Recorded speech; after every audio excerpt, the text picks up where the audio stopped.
Demeurer en Christ. Une citation de Sœur Ellen G. White. Jean 5, verset 4. Demeurez en moi et je demeurerai en vous.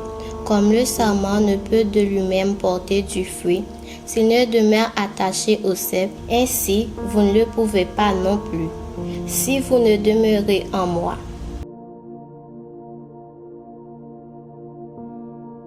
Le Christ permet que ses disciples aient à subir des épreuves pour qu'ils soient inspirés à chercher le Seigneur avec davantage de ferveur. Aussi, quand l'épreuve arrive, ne pensez pas que le Seigneur soit votre ennemi. Il ne monte pas sans raison. Il ne veut pas vous décourager. Il vous éprouve pour voir si vous lui serez fidèle et si vous vous conduirez prudemment en toutes circonstances. Il ne veut pas vous éloigner, mais vous rapprocher de lui. Dans les moments de perplexité, Dieu est le seul espoir du chrétien. Ne parlez pas aux autres de vos épreuves. Ils ont déjà assez de mal à supporter les leurs et nos amis humains ne peuvent pas toujours comprendre.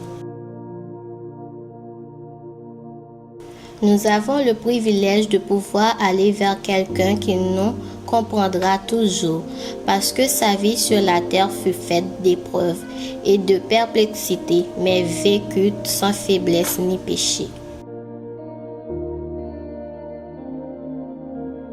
Il ne suffit pas de prier de temps à autre ou d'agir droitement à l'occasion. Il vous faut posséder les attributs du Christ, demeurant en vous et œuvrant sans cesse dans votre vie. Combien d'entre nous connaissent cette expérience? Pourtant, nous pouvons la connaître et si tel était le cas, nous serions le peuple le plus heureux sur la face de la terre. Si la parole du Christ habite en nous, nous donnerons les preuves que nous avons pleinement reçues, celui qui, dans son humanité, vécut une vie sans péché. Par la puissance de la divinité, nous triompherons de toute tendance au péché. La différence entre le caractère du Christ et celui des hommes de son temps était apparente.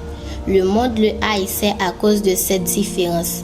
Il le haïssait pour sa bonté et sa stricte intégrité.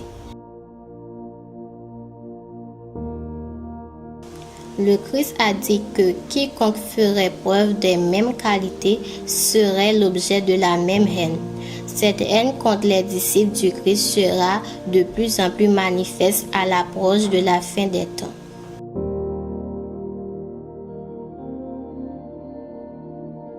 Levez vos yeux en haut, page 295, paragraphes 1 à 5.